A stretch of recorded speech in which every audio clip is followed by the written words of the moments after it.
Try to podcast them down. Fang from Mad with Power and Lords of the Trident. Cast them down. Good afternoon, men, and welcome to Water Polo Tryouts. I'm the new coach, James Hetfield. I know what you're thinking. Whoa, the James Hetfield from Metallica?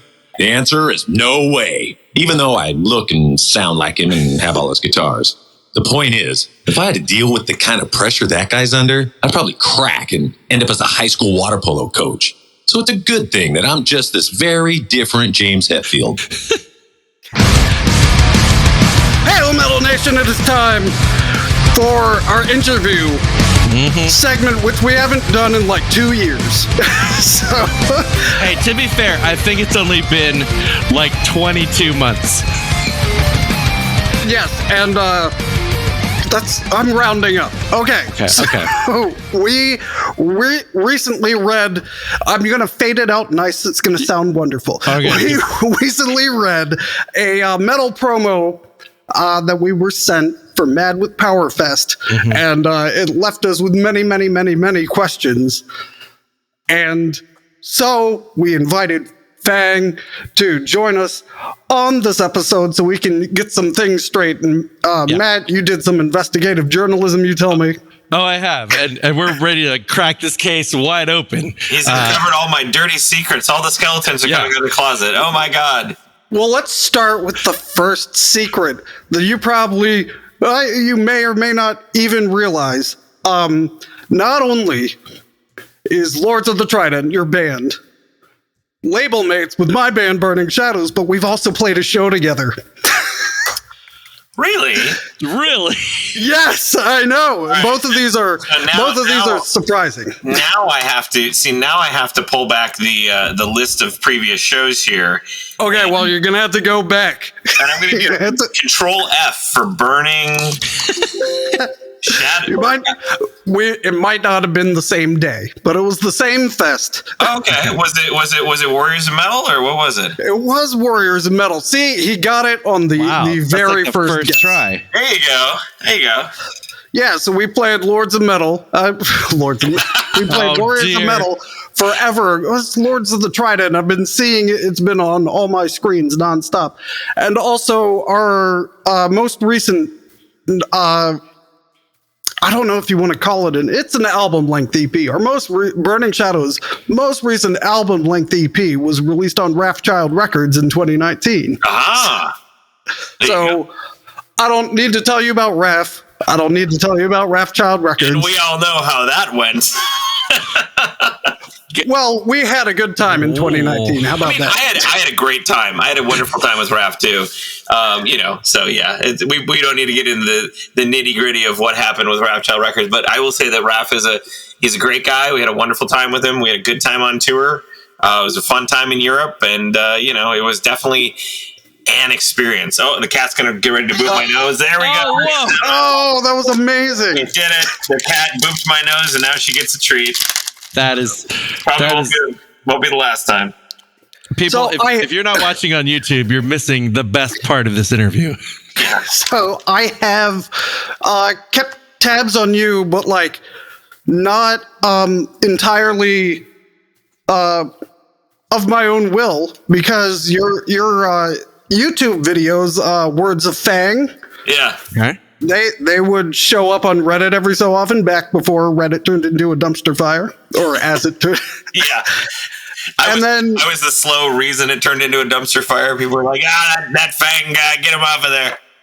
And you'd pop up every so often, and then I don't know how I missed it. It's plainly obvious, but I didn't realize you were the one behind Mad with Power. I couldn't put one and one together. So no, it's okay.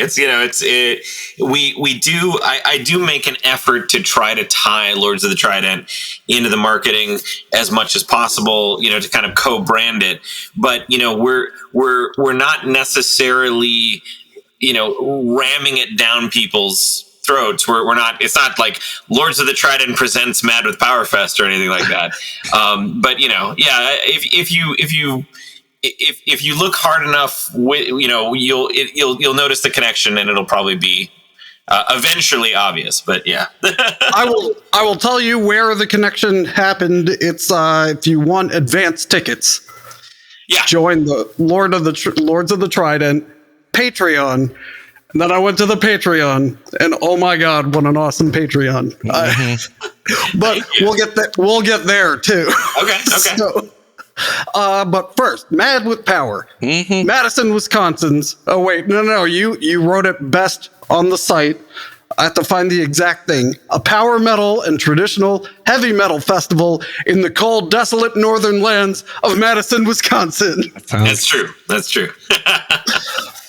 And you've had great lineups in the past, and this year is no different. This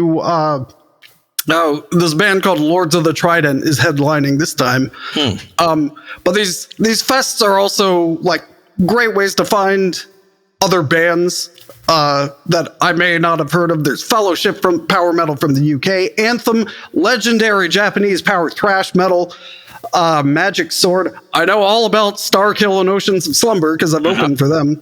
I don't know Wintersea, probably because they're from Portland. So's Vesuvian. They're from the West Coast. Dialith. We played my other band, Eisenmore, played with them in August. Wow, okay. So they're great. And they have solar guitars, and they let me play one. I've heard nothing but good things from everybody who's played with them. I have not had an opportunity to play with them yet, but I hope. I mean, obviously, you're about to. We'll fix that during Mad with Power Fest. But yeah, I'd love to. Can't wait to see them. Yeah. And then Glyph, Lame Genie, and Celestial Wizard. And then I looked through the archives. We played with Will to Run, Power Glove. I don't think either of the 7 bands, Spires or Kingdoms, I've played with. Aether Realm. We played with them so long ago. Oh, it was probably around the time we went to. There's another. Yeah. We played with them back in the days of the Warriors of Metal. And then, of course, Mega Colossus, who's also our label mates for Child Records. Yeah, and on and on. Empress, Shadow Strike. I played with them last month. So it's like this fest is right up my alley. Awesome. Okay, so with that out of the way, we got the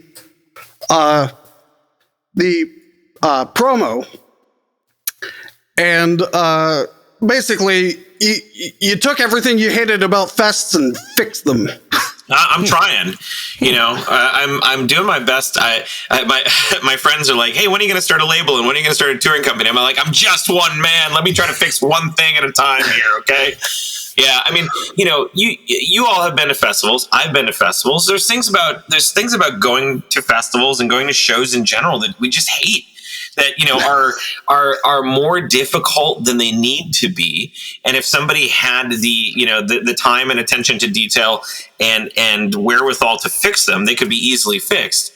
And so, essentially, when we started up Mad as Power Fest, I looked at a bunch of the things that I disliked about the festival experience, and I tried to fix as many of them as I possibly could. I tried to take as many of the best ideas from the festivals that I think are doing it right. And also I tried to look at some of the things that I thought the festivals were doing wrong and just be like, look at the bad things and let's just not do those things, But yeah, I'm actively trying to make the fest experience a lot more fan focused, a lot more fan friendly, a lot more user friendly generally. So that, a lot of the things like ticketing fees and, not having an opportunity to eat and missing bands and not having anything to do between the bands and all that sort of stuff is all fixed. It's all, not something you have to worry about when you come to Mad with Power Fest. So I'm wondering if you've been to the same festivals I have, because or you don't have to name names, but I like it. Just you saying that reminds me of certain festivals I've been to. Yeah. I mean, I've been to a few of the festivals, and Mad with Power Fest essentially was started kind of out of spite, because that's so metal. That's the tagline. We were promised a spot at a major Midwestern festival that got, conveniently forgot about. And even though I remind the person who runs said festival, he keeps forgetting about it for the last 7 or 8 years. We had another festival where we got offered a spot, and then the guy lost the email, quote unquote, where we confirmed. Emails go missing all the time. Yeah, even though I had a read receipt from him opening it, he still said he lost the email. And then he pushed us to next year. Well, next year something political happened, and he's going to push us to the next year after that. And then the year after that, one of the bigger band's management, quote unquote, bought our spot from out under us, which actually didn't happen. That was a complete lie. And then I gave up and I said, screw it. I'm going to build my own festival, and it'll be better because it'll have arcade games and pinball, and it'll be better than Festival X, which has been dicking me around for years. And then the year after we started that festival, or a year or two after we started that festival, the booking agent for said large festival had the gall to come back and say that he would offer us a slot on said festival if we paid him $15,000. Wait, American dollars? I mean, it's up north, so it could be Canadian. That's like a Mazda Miata. That's a nice used car. We're not buying you a nice used car. Okay, and I was not the only band that he did that to. Oh my God! So the question has been raised of how many other bands have bought him Mazda Miatas for a spot on said festival. My question is how much does it cost to replace, let's say, Bethlehem. Let's say I want to take over Vinter C's slot. How much is that going to cost me? Well, unfortunately, at Mad as Power Fest, we've removed all of the bullshit from the festival, so you can't buy spots. Unfortunately, unlike some other fests, you cannot buy spots on our festival, and we pay all the bands appropriately, and we pay them up front. So, it's we try to treat the fans right. We try to treat the bands right. The whole purpose of the festival for me, and it may be the same for you guys. I go to metal festivals not necessarily to see the bands. The bands are great. I love seeing live music, but the main reason I go to festivals is to have the opportunity to hang out and see the people in person that I only get to see once a year, right? So we all coalesce in this one location once a year, and we all get to see each other and hug each other and catch up and buy a beer and that kind of stuff. That is my reason for going to festivals. The music's great, but the people are what I'm going there for. Right. So I'm trying to design Mad with Power with that idea in mind. We put together a lot of stuff that is an easy way for people to organically meet new people, make new friends, catch up with old friends. We do all sorts of additional activities in and around the festival to facilitate that sort of friend matchmaking. And so that's on the fan side. On the band side, the main idea with Mad with Power is bringing in, mid-tier acts, collaborating, getting people to know each other face to face, to perform on stage with each other, to make friends, to make those connections. Because one of us is eventually going to blow up and be the next, whatever, Maiden, Metallica, whatever. And when that happens, or as that happens, right, the first people you're going to think of to take on tour with you will be the people that you gelled with, the friends, and I've been on tours where you really, really, really like the people that you're on tour with. You love the other bands. And I've also been on tours where it's the other bands, we don't really connect all that much, And let me tell you, the tours where you are best friends with the bands you go on tour with are the best times in your life. It is so fun because you're just hanging out with your best friends the entire tour. So there's no friction. Everything works easier. You split everything. So my idea is, right, let's bring all these bands together. Let's get them to meet face to face. Let's have them put faces to names and personalities to names, so that they're not just like an avatar that pops up in your Facebook Messenger. You're actually like, oh yeah, Adrian from Seven Spires. Like, yeah, we're cool. Like, yeah, she rules. Like, this is awesome. Oh, yeah, I was going to bring up Seven Spires specifically. Yeah, or like, because I was also digging around Lords of Trident's page. Yeah. Cam and Sabrina from Seven Kingdoms and I are and like the rest of the band, we're like, I mean, if we're not BFFs already, I mean, we're as close as we can get to BFFs, I think, at this point. Like, so that's the whole idea. Like, I am very much of the idea that a rising tide raises all ships. And if we can just get people in the same room with the mindset of, we're all going to have a good time, we're all going to collaborate, we're all going to become friends, we're going to leave here, being best friends. I'm going to take all of the bands and be like, no kiss. Like, I am going to do that with every single year. And I want second night is very awkward. Yeah. Well, I just wanted to play pinball. but obviously, the U.S. scene for power metal is nowhere near as strong as the European scene for power metal. Oh, absolutely. We played some tiny place on a Monday in nowhere, Germany, and they apologized for the poor turnout. I was like, what are you talking about? Yeah. But I mean, like, so how do we fix that? A lot of people bitch and moan about it on online, on Reddit, saying the US power metal scene sucks. Well, what do we do? How do we fix that? Right? Bitch and moan. Well, and the way that we fix it, the only way to fix it is to have more power metal bands in the US. Simple, right? Duh. Yeah. But how do you get there? You get there by, when somebody is starting up a band, when they're in high school or early college or just out of college or whenever they're in their lives, right? They have this idea of, okay, I'm going to start a band. What genre do I want to be in? And if they have the opportunity to see the power metal scene as we've created it, we're all friends. We're all collaborating. We're all on each other's albums. We're all sharing each other's social media posts. We're all like hanging out in real life. We're actual friends, who spend time with each other outside of music and also inside of music. They might look at that and they say, damn, that seems like a really fun scene. This guy knows this guy, this guy knows this guy, this girl knows this guy. Like, everybody knows each other. Everybody's friends. I want to be in that. I want to be part of that. And so they would say, okay, well, maybe I'll start up a power metal band and maybe I can also be part of that. And that's the cool thing about the scene. It's like, the answer to that is, yeah, of course, you absolutely can. Like, you can be friends with us. You can be part of the scene. You can hang. You can play Mad with Power. It's like, yeah, absolutely.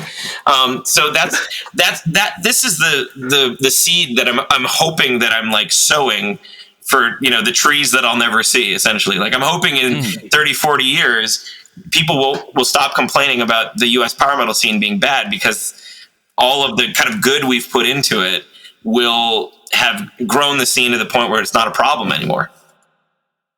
That's awesome. That was his first answer. We're sunk. He is too good at this. Watch out. Hope you're ready for a 5-hour podcast, baby. I can go all night. This is going to be a Joe Rogan episode.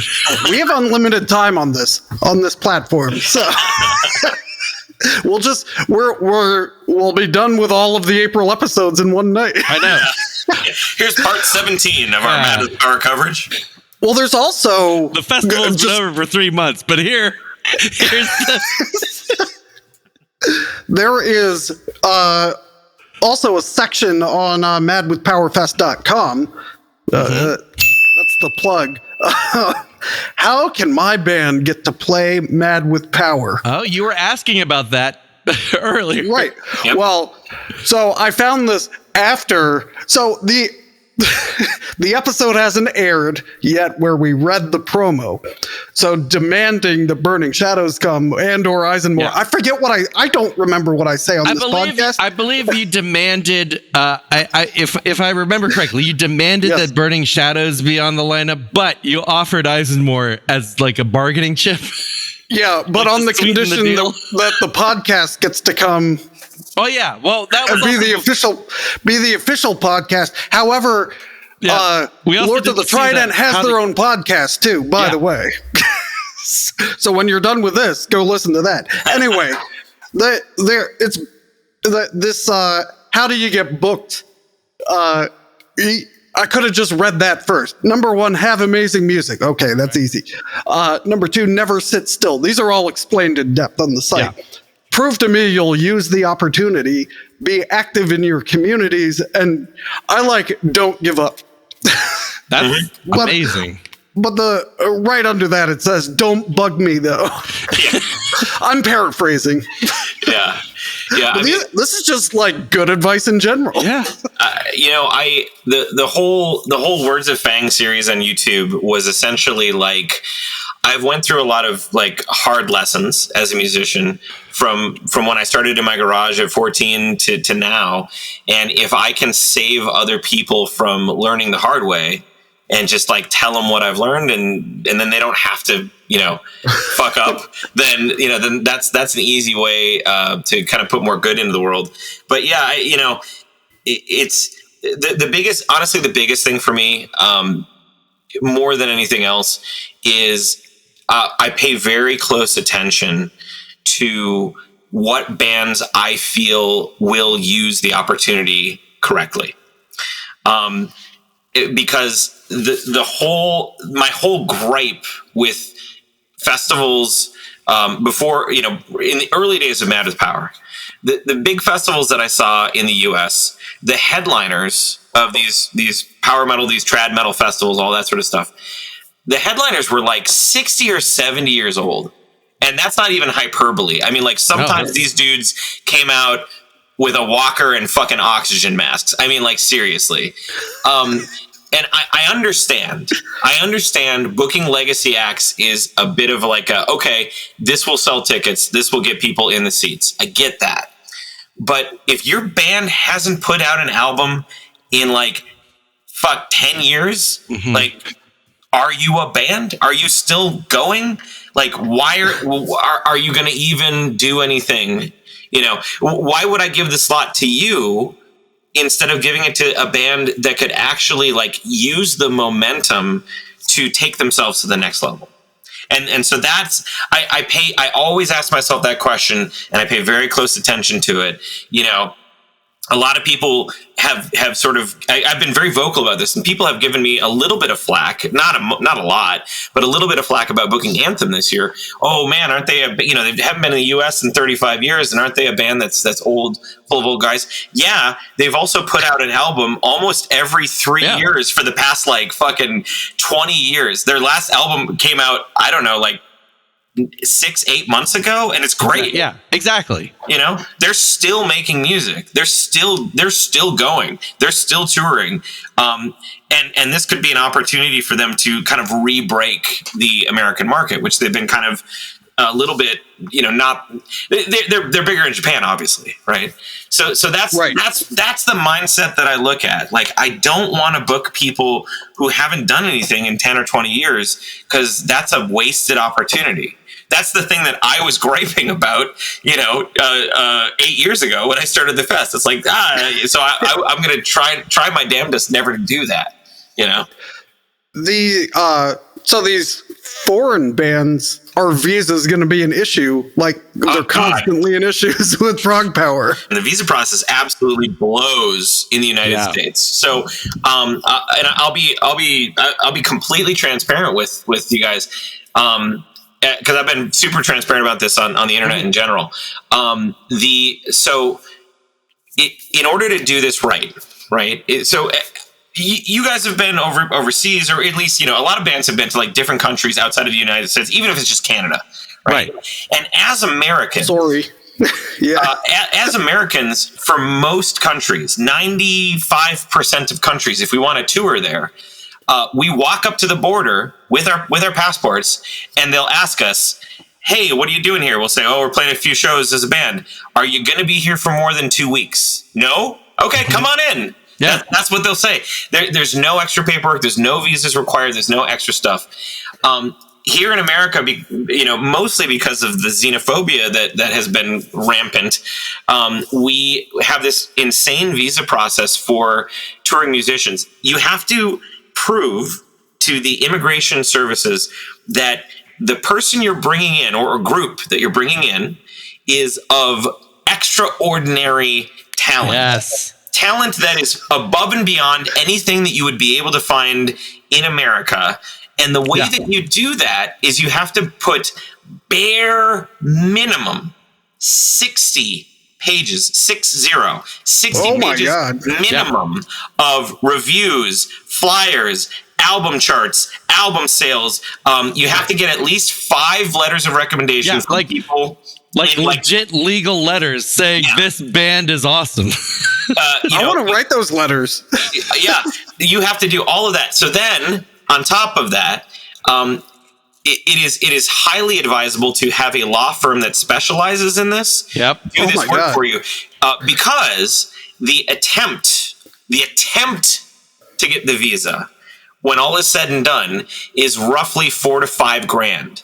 And that is for a chance, an opportunity to get a visa. That's for an interview. Yeah. If you fuck up anything on the paperwork, if you don't cross the T's or dot the lowercase J's, then they will essentially, delete your application, and you are out $5,000. They do not give you that money back. You have to pay $5,000 again to try again, which is why you use a law firm to do this, because they will do it right. But it is absolutely fucking ridiculous. And that is part of the reason why some of these festivals charge so much money for their tickets. This is part of the reason why Prog Power's tickets are so expensive, because every single band is bare minimum $5,000. That's before airfare, before hotels, before food, and even before paying them to play. Yeah, you already have to pay $5,000, and if you fuck up, if the attempt fucks up somehow,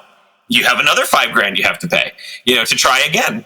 And maybe you have to pay an extra $2,000 to expedite the process. And then once you've got the visas in and everything is okay, they have to schedule an interview at the consulate where they live. And wherever that is. And those interviews can sometimes cost up to $500-$600 just for a slot. So the whole process is stupid and totally bullshit. So, to a long roundabout way of answering your question, yes, we did everything legally. Yes, I spent $10,000 on the attempt for the visas for both Anthem and Fellowship, and we are in the process. Now, why do a lot of the bands, who come to Prog Power, why do they run into visa issues every year? Hey, that's my question. Yeah. Why do Prog Power bands run into visa issues? All right, there you go. So pure speculation on my part, because I'm not part of Prog Power, but I don't know if you guys have ever, dealt with musicians before, but I don't trust them. I don't trust musicians. I gotcha. That's legit. Yeah, absolutely. So I personally am doing, I and my team, I'll specify, I have two other people on staff who are helping out with this. I and my team are personally seeing to every aspect of the visa process, because there's only one person I trust to get the shit done in time, and he is sitting right here. So but at the same time, you can't be in their visa interview, right? So you have laid out this cash, you have gotten the lawyer, you have done all this work, you've assembled the package, and then they just mouth off to the consular officer, and it's like, sorry. It's I did everything I could do.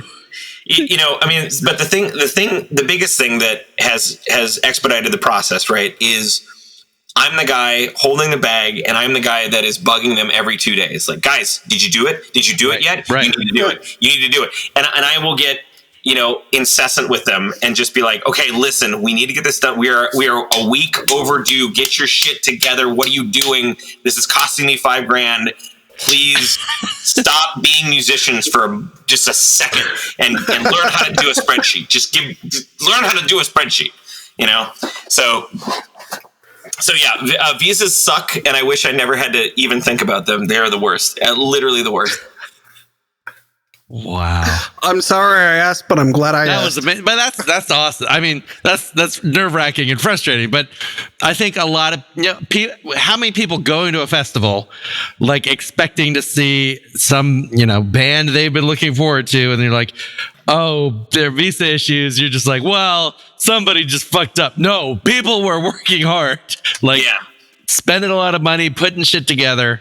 The thing is like also this is our first year dealing with bands and doing the visa process ourselves. Dealing with bands that need visas. We've had bands like Unleash the Archers last year, obviously are Canadian, but they had visas. They had them through their record company and all that sort of stuff. That was all. And I guess if they have a tour, right? Like if they've assembled a larger tour and they have the visa, then that's fine. It's already done, and it's just kind of like they're here already. I also feel like that's why you'll see bands from Europe or whatever a whole lot for a few years, and then not for a while.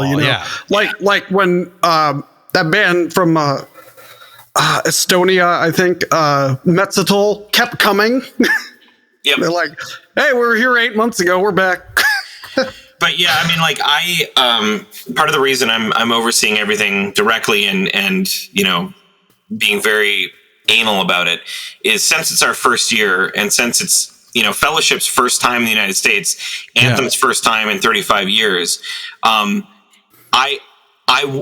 want to believe and I want to prove to people that I can navigate this visa process without it fucking up, like some other festivals have fuck ups every single year. I want to believe that if a competent person, and not saying that they're not competent, but I want to believe that if I am doing it and I'm comfortable in my own abilities of keeping spreadsheets, keeping notes, being competent, following up on emails, I want to believe that it is possible to do this without something falling through last minute. So I'm putting my entire self into this visa process to make sure that it happens. I want to, if something messes up, I ultimately want it to be on me. Wow. So that's just that in itself is such, festival aside, right? Just that process is just incredible, It's like, oh, and you also have to put on a festival, by the way. Yeah, small extra details, right? Well, let's what's the total polar opposite of visa applications? I think that would be what arcade games and pinball games. Are you hiring a service that brings them in? Do you get to choose? Yeah, sometimes. So, one of my big loves, I grew up, about 2 blocks from my local mall when I was a kid. Oh, I am jealous. We weren't allowed to go to the closest shopping center that had an arcade, so I couldn't play Mortal Kombat until it came out on SNES or Genesis. Yeah. And then ABACABB to get the blood that you could get at the arcade. Exactly. Yeah, so anyway. For just a quarter. So I essentially grew up in an arcade, and so that being in an arcade, to me, there's just something that is intrinsically calming about it. I don't know why, but I love arcade machines. I love pinball. I'm more of an arcade guy than pinball. Down in my basement, I built myself a couple of arcade machines. I was trying to see those. Yeah, during COVID, I built a virtual pinball table over here. So I just love them. I love them, and because I love this stuff so much, I go to arcade and classic video game conventions, And because of that, I meet a lot of different people. I meet a lot of different people who run arcades.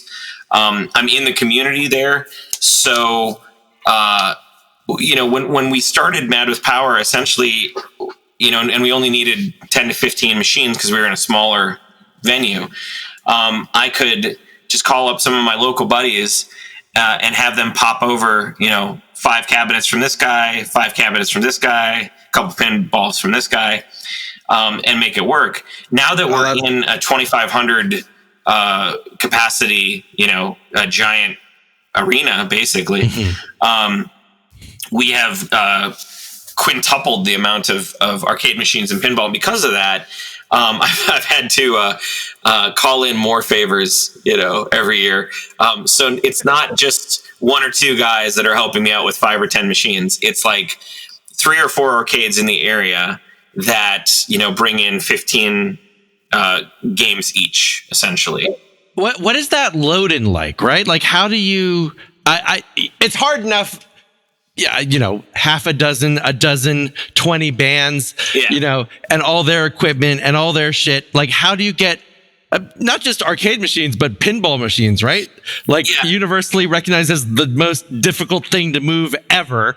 How do you do that? Like, it's actually, you would be surprised at how quickly it goes. So essentially they, because the venue is brand new, it's built in, I want to say it was built in like 2018. They have a wonderful semi loading dock with 2 loading semi doors. So nice. The people will come in essentially with, large trucks or semis filled with arcade games. You open the doors and you just roll them off of the semis.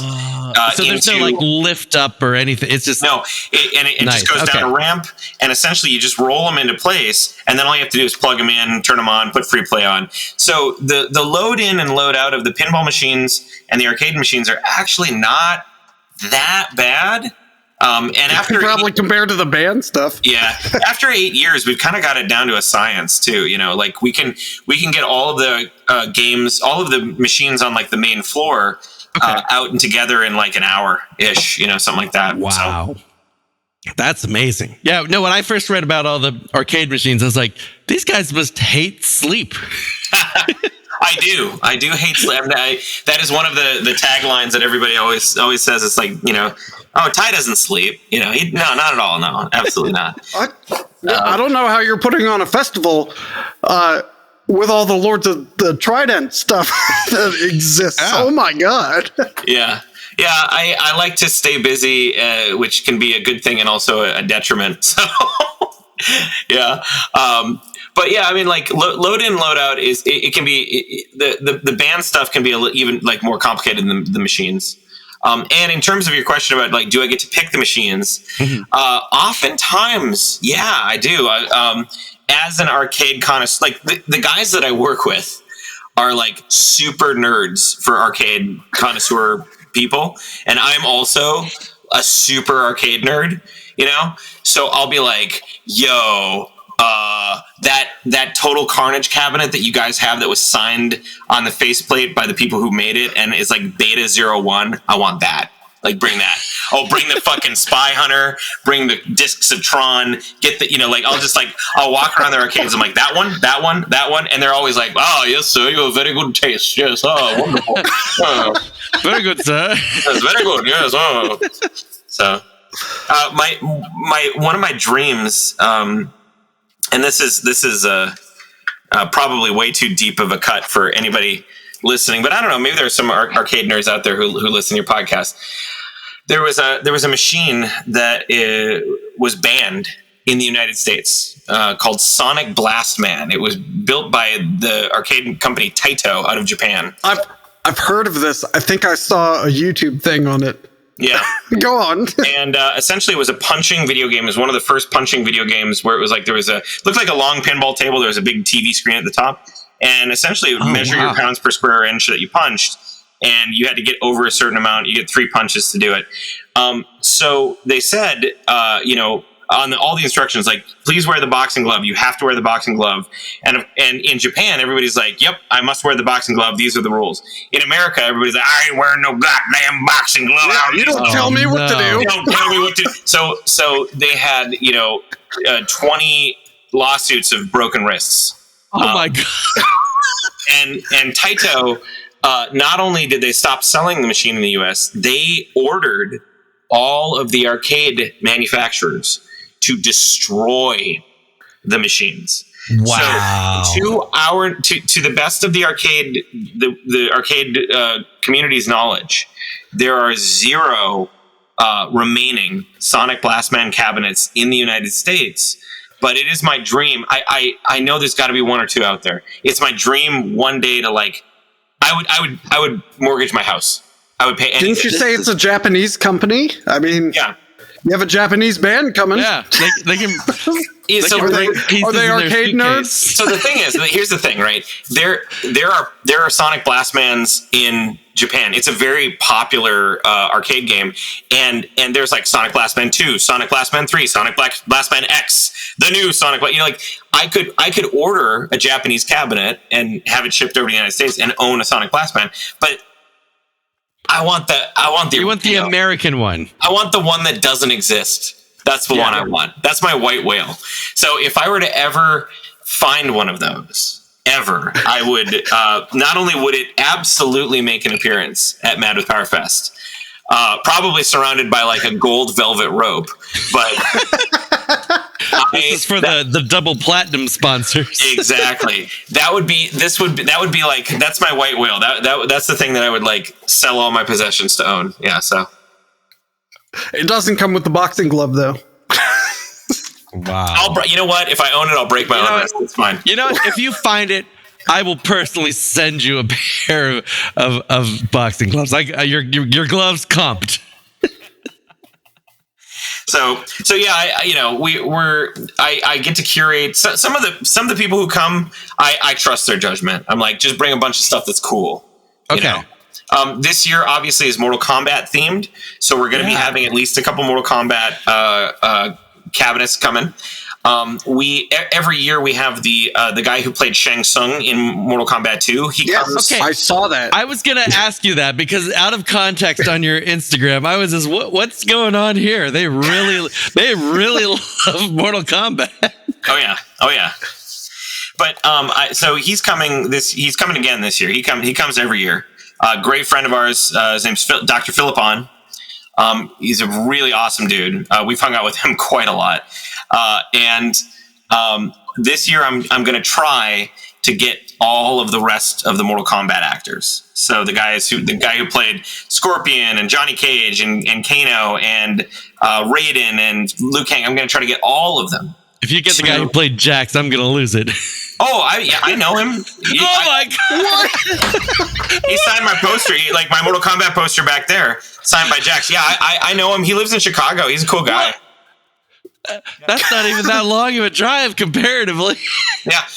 Jax is the easy guy to get. The harder guys to get are Liu Kang's kind of hard to get. Melina Katana from like Ultimate Mortal Kombat. She can be a little hard to get. But yeah, I think I'm 99% sure I can get Kung Lao, Scorpion, Johnny Cage, and Shang Tsung. It's hard to get the guy who played Kintaro because like the animator has to move him like every fourth of a second. But we'll have to get some like claymation dolls. Yeah, and put like them down claymation guys. Yeah. Could you get all the Sonias and have them fight? Man. Yeah. So I'm working on that. If bare minimum, Shang Tsung will be there again. That's amazing. That's amazing. Oh my God, Jinx! That's his like. Well, if everything else goes wrong, we'll just have Shang Tsung. Yep. Wow. Wow. Man. I did have Lords of the Trident questions, but I don't think we'll even get to it. I know we might have to schedule another interview here. I mean, I do have some questions about the festival itself.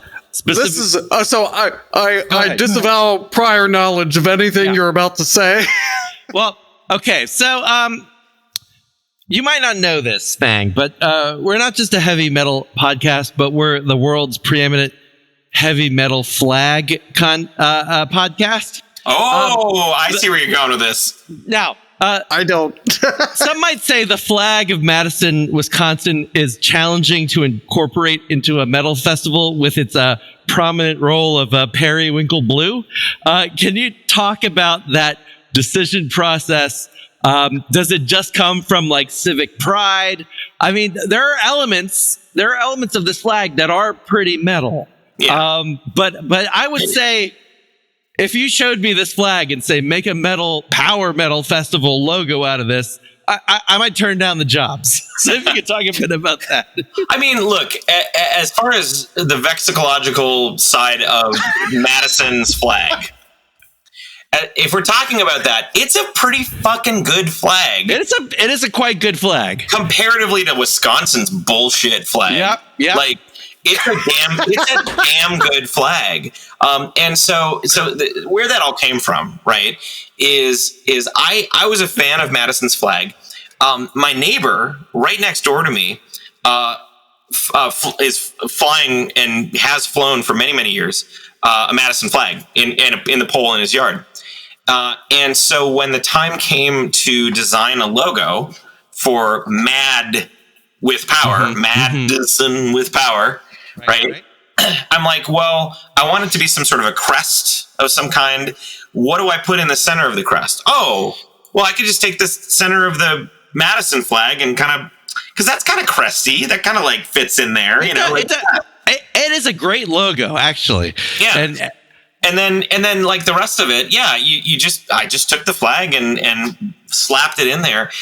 And that's the fun part is like, there are very few Madisonians who actually know what our flag looks like. Oh, wow. I would say, if I had to throw out a random guess, I would say less than 30% of the general community has a general idea of what that flag looks like. So I always get the question every year of like, what's with the logo? What's with the colors?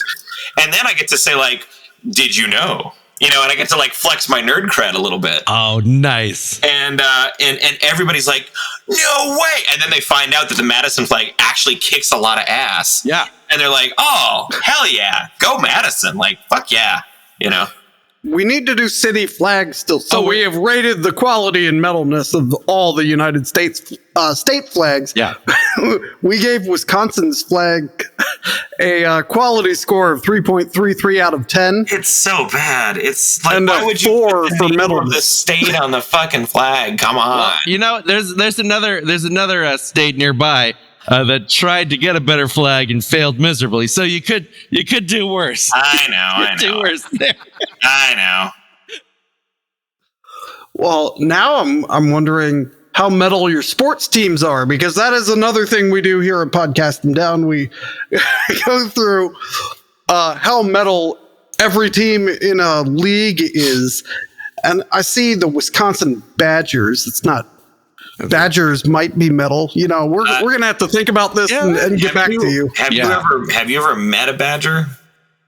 I mean, I have not. Badgers. Listen, Badgers there's a reason. There's a reason that whole like, honey badger ain't nothing to fuck with meme was a meme. Badgers are Badgers can be really fucking aggressive and mean and terrible and extremely metal.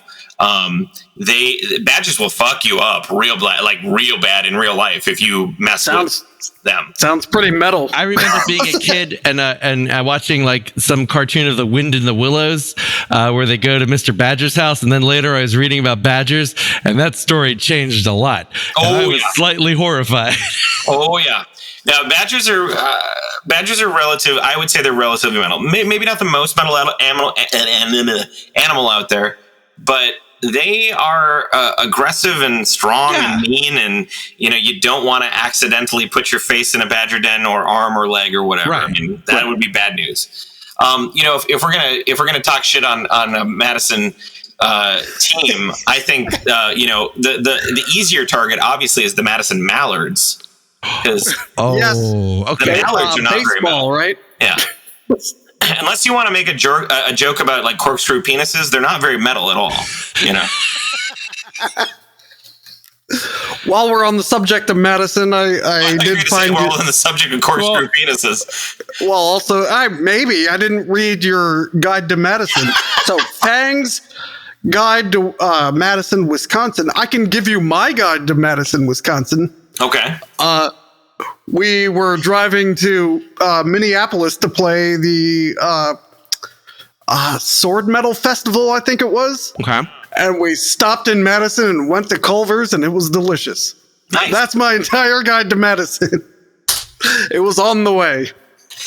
You've judged us by our regional fast food chain. Very good. Yeah, and then I went to a Culver's in Austin, Texas, and I was just confused. Yeah. So, yeah. It's too hot to be soaking things in butter. So, You need a much colder climate for that to work. there's Farmers Market Metal Cheese Massacre Saturday morning. Yep. What? Yep. Yeah, there's. I don't even want to go through this thing. So, but, Vintage Brewing Fest, Youngblood Brewery, Old Sugar Distillery, I.O. Barcade, Essen House. So a lot of people, right, when you come, one of the pieces of bad festival things that I was trying to fix with this is, let's say you go down to, I don't know, we'll say Prague Power as an example, right? And it's in Atlanta. I've never been to Atlanta. Maybe I'm coming to Atlanta for the first time. I don't know anything about Atlanta. I don't know any of the local places that are good to eat. I don't know any of the places that locals would recommend or say, like, stay away from or whatever. And none of them are in Midtown. Yeah, exactly. And it also, like, there is time between the 2 days, the 3 days, the 4 days of the festival. And, maybe I want to sleep, but maybe I want to go do something. Maybe I want to check out the city. And so with these festivals, you're sort of left to your own devices, especially if you're alone, especially if you're not with a group. And if you've never been to a city before, you can kind of sort of like look up, what are cool things to do in this city on Google. But it's always better when somebody who lives there tells you what's cool and what's not, or what they like and what they don't. And so what I did with this Fang's Guide to Madison is I said, okay, here's a bunch of places to eat that I really like and have my seal of approval and are within walking distance of the venue and the fest. Here's a bunch of places to drink. Here's a bunch of things that you can go and do and see, which are also in the area of the festival, which are either cheap or like free. And most of the things are free. We got a wonderful art gallery. We got a free zoo. We got a wonderful gardens. I mean, there's just all sorts of stuff to do.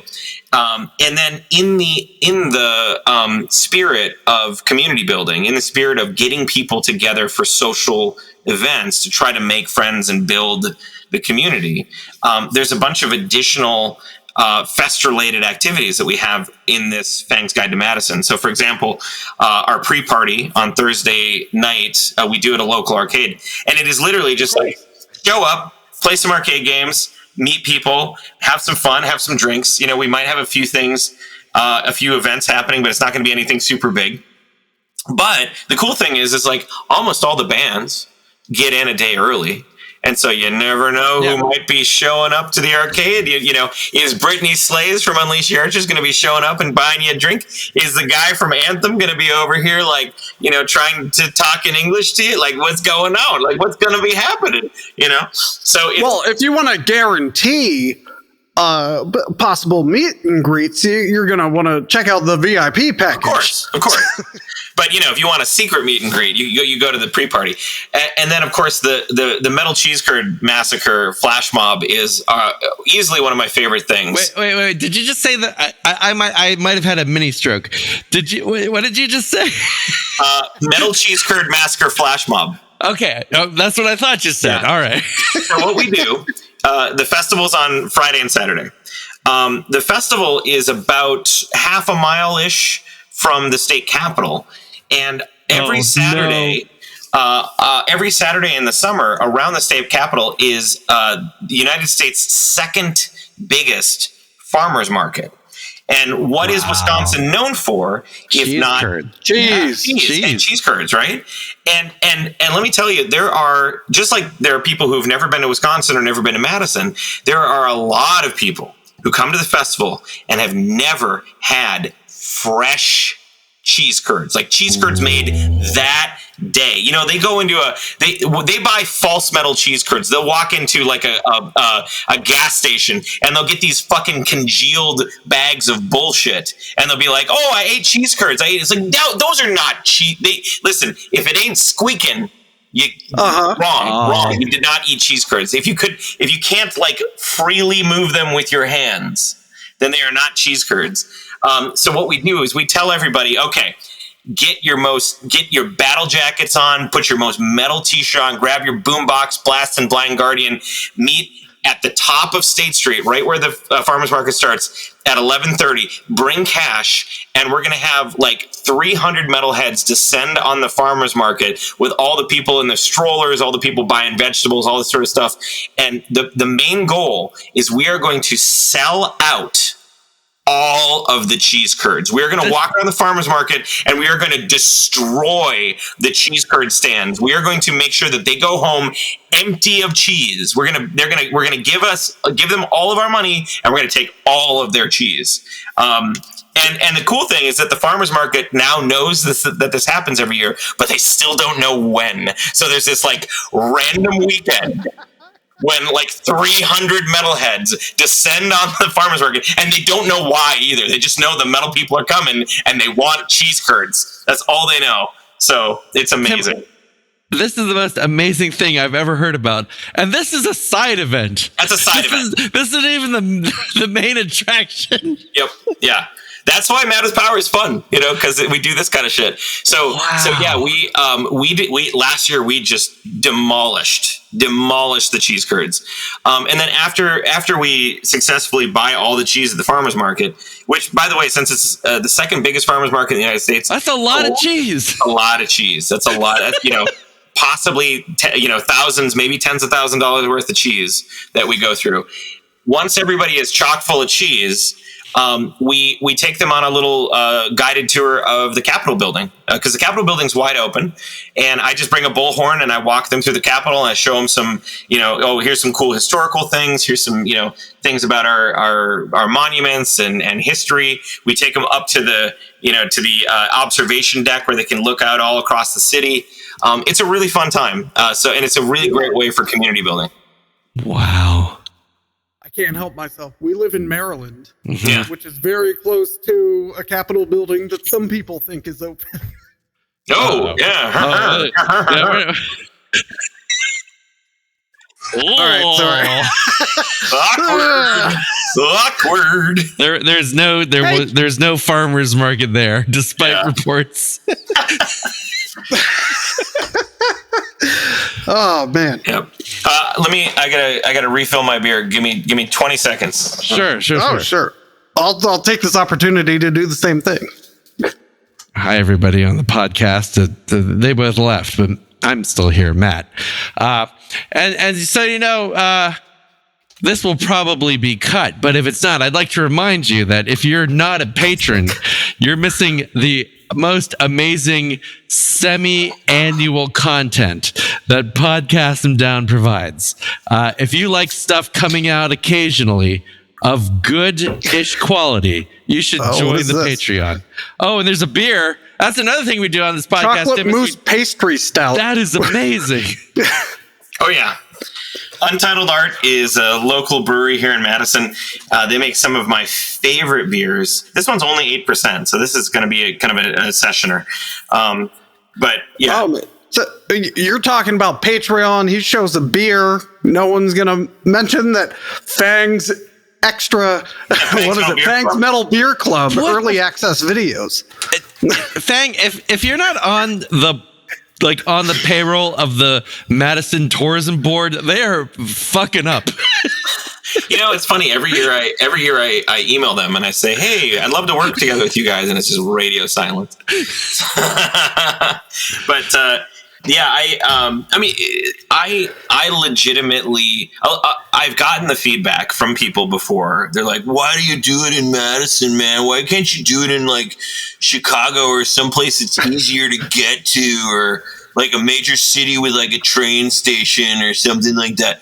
And it's like, well, sorry that I live here. First of all, fuck you. And But second of all, Madison, I legitimately really love my city. I do. That's awesome. I think Madison, Wisconsin is a wonderful, amazing city that's run by a lot of really great people. I love a lot of the people in our local government. They do a lot of really good things. There's a lot of really wonderful art programs and biking programs and just like really cool progressive sort of, citywide policies that are put into place. Madison is a lot of people don't know Madison is a huge hub for music. We've got the biggest or perhaps second biggest music publishing company is in Madison, Really? Broadjam. Frank Productions. Frank Productions, who owns the Sylvie, the place where we put Madison Powerfest on, they are a logistics and touring company that works for Metallica. They're Metallica's touring company. Yeah. They put on some of the biggest festivals, the biggest tours in the entire country, and they're located here in Madison. There's at least 10 or 12 giant companies that are related to music that live in Madison that I can talk about. Sonic Foundry, Broadjam, Frank, the list goes on and on and on. So a lot of people are like, why Madison? It's like, dude, Madison is a huge music community. Sorry you didn't get the memo, but like I'm trying to let people know that this city actually rules. Not only that, Wisconsin in general, beer, amazing, fucking great. Some of the best beers, some of the best microbreweries in the world, I think, are in our state. Some of the best cheese. God, just it's Wisconsin kind of fucking rules. I don't know, like especially Madison. So sorry, I made you come to a very fun place and enjoy yourself. Sorry, I brought you to a place that's amazing. Yeah. Sorry, I offended you with my friendship. Wow. So anyway, yeah. All right, we've had a lot of fun, but now I do have a serious question for you, and this might be a difficult question to ask, but we've gone through a lot of the expense, a lot of the difficulty. Why not just have these machines on quarter play? Why are you putting all this revenue that you could reinvest back in the festival? Just why are you leaving it on the table? Because that is not in the spirit of user friendliness.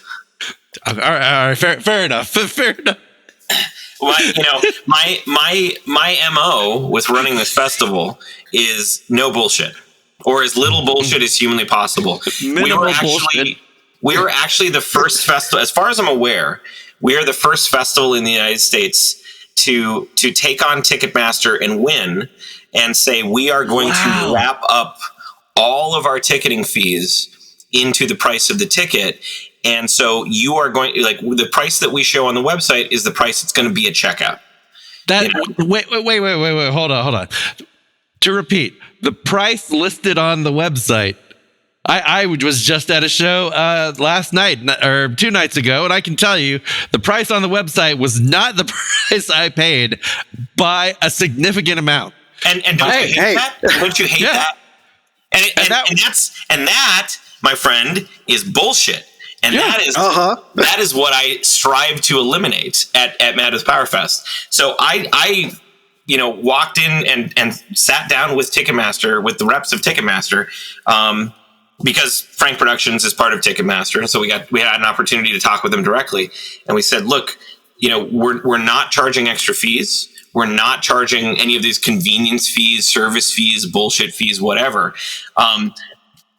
What I need you to do is I need you to wrap all that up into the price of the ticket, so that if I say that the ticket is $100, when you get to checkout, it's $100 plus 85 cents of local tax or whatever, right? But it's going to be it's going to be plus or minus $1 $100. It's not going to be plus or minus $30, or $50 or some shit like that because of extra service fees. Now, I lose a lot of money. Doing that. Which is what I'm saying. Just turn on quarter the play. Quarter play. But the thing is like, do we want people walking around the festival in a mosh pit with like quarters in their pocket, like flying out? I do. Okay, I guess. Do you want the people who are playing on stage getting pelted by quarters by drunken people throwing them from their pockets? Only if they suck. I didn't think about the quarters in the pockets thing, and I should know. But so in a different life, in a different time, I was once on the organizing committee for the Dalai Lama's visit to Washington D.C. Oh, cool! At the Capitol, at the Verizon Center. It's now the Capital One Arena. And we were giving everyone, as part of this thing, a little piece of grass. 13,000 people, and it was grass. It was a clusterfuck. It was a disaster. And I had the manager of the Verizon Center, 13,000 person arena, yelling at me saying, I have had Metallica concerts in this venue more orderly hang on. than that. He's had Metallica concerts in the 90s in that venue. No. He said, he was yelling in my face. I've had Metallica concerts more orderly than that. And if you don't think I won't shut down the Dalai Lama, try me. So I just thinking about people moshing with quarters, it's just brought back that memory. You're absolutely right. Okay. No coins. If you're coming to Mad City Power, leave your coins at home. It's free play for your safety. Yeah. Plus, if somebody really wants to invest back into the festival, I mean, the best way to do it is to buy a VIP ticket, or to. Oh wait, I have a bell for that. Hold on. I got it. I beat you to it. Say that one more time. A VIP ticket. Yeah, get a VIP ticket. The Dalai Lama himself instructed you to get a VIP ticket with that wonderful chime bowl there. One of the places he's been many a time is Madison. So it's funny you mentioned that. I work. My day job is that I work for the Center for Healthy Minds. Cool. Yeah, we study mindfulness meditation. So we take Buddhist monks, we stick them in MRI scanners, we tell them to meditate, and then we do science papers on how their brain changes when they meditate. And every time the Dalai Lama comes to Madison, he comes because of us. We do like a yearly thing. I've had the opportunity to meet him a few times, and he is hilarious. That dude could be a comedian. He's so funny. So now, Tim, we're going to go up to the festival, and then we're going to go to the Center for Healthy Minds. It's going to be the best week of our life. I have bad news. Sponsor VIP tickets sold out. Yeah, not only that, but the platinum VIP tickets sold out. Gold VIP tickets sold out. No. Silver VIP tickets still available. We still have a little. As of recorded, we still have a few, a handful, I would say. One of the nice things about building. One of the nice things about building a festival in a community sort of aspect is that people get really jazzed about coming back every year and about supporting the bands that we bring. And I'm very, very lucky to have the wonderful people, the wonderful fans, the wonderful support that we do for this festival and for just Lords of the Trident in general. And this year, we sold out of all VIP tickets in 20 minutes. Wow. Oh my God. Yep. Last year, it took an hour to sell out of all the VIP tickets. But that was only because the website crashed 8 times. So, at that rate, you're going to be sold out 20 minutes before they go on sale next year. Yeah. So, I try to tell people this, I try to ram this into people's brains. If you want to get a VIP ticket, if you want the extras, if you want to get seating, right, and you want all of the extra kind of cool stuff that comes with the VIP packages, you got to get on the Patreon. You got to be there for the ticket drop because those tickets go really, really, really fast. In this case, 20 minutes. I feel like we can. we moved over to a newer server farm. We had to spin up about 60 child servers to deal with the load of all the people. There were about 400 people trying to buy tickets all at the same time. The good news is this is the first year that our website did not crash at all. So that was good. But I think next year, if we can preload the site, we could probably sell out in like 10 minutes instead of 20. So nice. Wow. Yeah. No, You mentioned the Patreon. I should mention there's a digital high five level that's only $1. Yep. Okay. Yeah. That will get you access to this, as well as the aforementioned Metal Beer Club and Discord. Well, And so this is a whole subject we need to do on another episode. Yeah. So we, since Mad with Power began, we never had ticketing fees. Never. We actually, for the first 5 years of the festival, we built our own ticketing system so that we didn't have to charge any ticketing fees to anybody at all. And it was only when we had to move into the Sylvie, because we moved up to the biggest venue in the city, and the Sylvie was linked with Ticketmaster, we couldn't get out of that. Right. Yeah, okay. So that's what I was wondering. Okay. It's very hard to find a large venue that is not affiliated with Ticketmaster because they have the monopoly, and that's their whole strategy. And we were honestly grandfathered in to the venue that we were using for many, many years in terms of not using Ticketmaster. They had been on Ticketmaster for many years, but they made an exception for us. When we moved to the bigger venue, they said, all right, sorry, exception's over. You got to use Ticketmaster now. But we never charged ticketing fees ever, and we still don't. Ticketmaster takes a gigantic chunk of every. They take roughly about 24% of every sale goes to them instead of us. So we lose. We only get about 75% of the total ticket cost of everything that people buy. But it's actually higher than I expected. Yeah. Wow. But the way that we can do that, the way that we can offer that, the way that we can kind of eat that cost and pass the convenience on to everybody else is because we are the #1 most supported independent power metal band on Patreon. And so what we do is we say, look, you don't have to be on the Patreon to buy tickets, but if you want to get a VIP ticket, pretty much your only chance, because they sell out in 10 to 20 minutes, pretty much your only chance is to get on the Patreon. And you can get on the Patreon at $1. You can sign up for $1, and you can cancel right away if you want. That's totally fine. We understand that a lot of people are going to do that.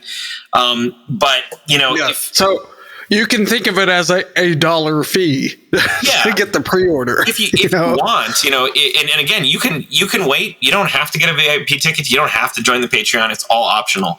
But if you're going to go to a regular fest, you would be paying at least $12 in ticketing fees. Of course, Probably more like $20 to $30 in ticketing fees. If you jump on our Patreon at $1 a month, that's $12 a year. That's essentially nothing for a lot of people. $12 a year is $1 a month is not much for a lot of people. For some people it is. A lot of people it's not. Those $12 goes to support not only the band but the festival in general. If we didn't have the backing of the Patreon, we wouldn't be able to put on Mad with Powerfest, because we essentially can look at the Patreon and say, okay, we're bringing in $3,500 a month. So if the festival explodes, catches on fire, everybody dies, and nobody comes, I will be in a very, very bad position. But, over the course of the next 3 years, I will be able to pay off the reverse mortgage on my house and settle out of court all of the, fire damage fees and all that sort of stuff, because we have this money rolling in month to month. So, and if the festival is a success, we're going to take that $12 and we're going to make a bunch of cool stuff for free with it that we're sending out to all the people on the Patreon anyway. So it's worth the $1 a month, I think. Man, that is, What was that again? What's that Patreon address? Patreon.com/Lords of the Trident. The best and most metal Patreon on the internet. Not only do you get early access to Mad with Power Fist, you also get wonderful early access to videos like Fang's Metal Beer Club and Power Metal Opera Battles and Power Converter and the Trident Cast and access to all sorts of if you sign up at the $5 level, you get access to our Patreon vault. That includes downloads, high quality lossless downloads. Wave. Wave. Now you're speaking his language. Of every album that we've released since we've been on the Patreon, every single that we've released since we've been on the Patreon, all of our live shows.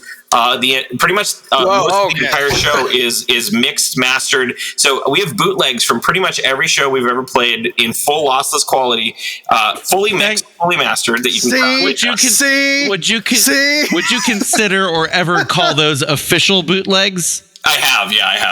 Just, I feel vindicated. Burning Shadows official bootlegs. Yeah, but we don't have everything. Lords of the Trident has everything. Yeah, we only have the Germany shows. When you're beaten, you're beaten, I guess. And not only that, we also have a tablature vault that you can download. You can download pretty much all of our guitar and bass tablature at that $5 level. And I'll let you guys know this right now. You can. This is a secret that I have only told. The backers on the Patreon and a select few people on some of our live streams, but I'll tell you guys this right now. 19 people are about to hear it too. Yeah, and the 19 people that are listening. So we have a new album that we've just finished. It's a new EP. It's a 5-song EP, and what we're gonna do is probably sometime in the next month or two. If I had to gaze into my crystal ball and give you a date, I would say late April, early May. Okay. At some date around that time, we are going to suddenly drop the EP unannounced, out of the blue, for the Patreon backers. And anybody at the $5 level at that time is going to get a full physical copy mailed to them of the brand new EP. Shit. Not only that, we are not releasing the EP that you're going to get in your mail, the full thing, for 5 months. So you're going to be able to get it, and you're going to be able to be like, nah, boo boo, you can't have this. Only I can have it. We're going to be trickle releasing song by song, one song per month. Over the next 5 months, you're not going to be able to stream the full album. You're not going to be able to download the full album. You're not going to be able to buy the full album until those 5 months are up. Once the 5 months are up, you can do all that sort of stuff. But at any point during those 5 months, if you sign up to the Patreon, you get that full album for free and our last 4 albums also for that same $5. Okay, this is not a good business move, but this is a good moral move. Oh, you should be subscribed to their Patreon. Absolutely. Yeah. If you have money left, feel free to join the podcast and down Patreon. But if you have to make that decision, I understand, and frankly, I might make that one too. You got to do both. Do both. If you can. But if you have to choose, we're not yet sending you physical podcasts to your mailing address. Yeah. We can. Oh, we could totally do that. Although, if you join at the $100 level, we will do a podcast from your house. Yeah, it would have to be the $100 level. Potentially on a weekly basis. As long as it's not in Madison. Yeah, as long as because $100 isn't going to cover commuting to and from Madison. You have to be in the greater DC Baltimore area. People in Fredericksburg need not apply. And I'm not crossing a river, so no Virginians can apply. Okay, but what if they live in Ashburn and we can go across Point of Rocks? We'll meet at Point of Rocks. Okay, we'll meet at Point of Rocks. All right, then fair enough. We'll record on the Poolsville Ferry. I like how you went hyper local. Yeah, all of a sudden I was like, I don't know what they're talking about. Hey, no one does. People from the county he's talking about doesn't know what he's talking about. I'm sure my roommates don't know what I'm talking about at this point. But yeah, if you're interested in supporting the fest and supporting the band, best thing to do is jump on the Patreon. That is where 90% of our yearly income comes from, and that is the money that we use to take chances and to do things like put on a major festival that becomes North America's largest power metal festival, or do stupid things like, oh, we're going to tour Japan again. That's dumb. Don't do that. Or do that. Actually, I will say touring Japan is really fun, but a band without that, the Patreon literally saved Lords of the Trident. Wow. We came back from our European festival or our European tour in 2019. We came back $10,000 in debt from that tour. Burning Shadows did not come back that much in debt. Yeah. Just a little bit. Just a smidge. And the thing we weren't there as long though. You guys are in a band, so you understand. You come back $10,000 in debt if you don't have a regular income that you can look at and say, okay, this sucks, but in 3 or 4 or 5 months we'll be out of debt. Then you're at each other's throats saying Mom, my credit card's due. Oh, you guys got to give me some money. Oh, I don't have any money. Oh, we gave you all the money. The number one thing that breaks up relationships obviously is finances and all that sort of stuff. And I am 100% sure that if we did not have the support on Patreon, and we came back $10,000 in debt from Europe, Lords of the Trident would have broken up over money issues. We would have been at each other's throats about money. We would have broken up. It would have been game over. There would never be a Mad with Power Fest, right? So the Patreon is the reason we're able to take these big dumb chances and maybe go into a little bit of debt for the greater good, I suppose, or whatever. But yeah, it is the biggest thing that supports our weird, crazy endeavors. So if you guys want to join and grab a bunch of CDs and a bunch of music and a bunch of cool perks, patreon.com/Lords of the Trident. That's my plug, and I'm sticking to it. Amazing. Yeah, we're gonna allow that. Oh, yeah. Oh, that's allowed.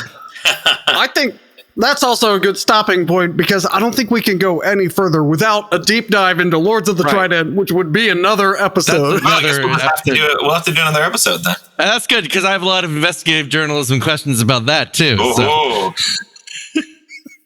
Well, that wraps it up. So until next time, Metal Nation, if you haven't joined the Patreon for either Lords of the Trident or Podcast Them Down, I was trying to decide which one to say first. Oh, you made the right choice. You made the right choice. Think about which one to say first. Go do it now. Right now. And if not, we will not see you in Madison. Yeah. So there.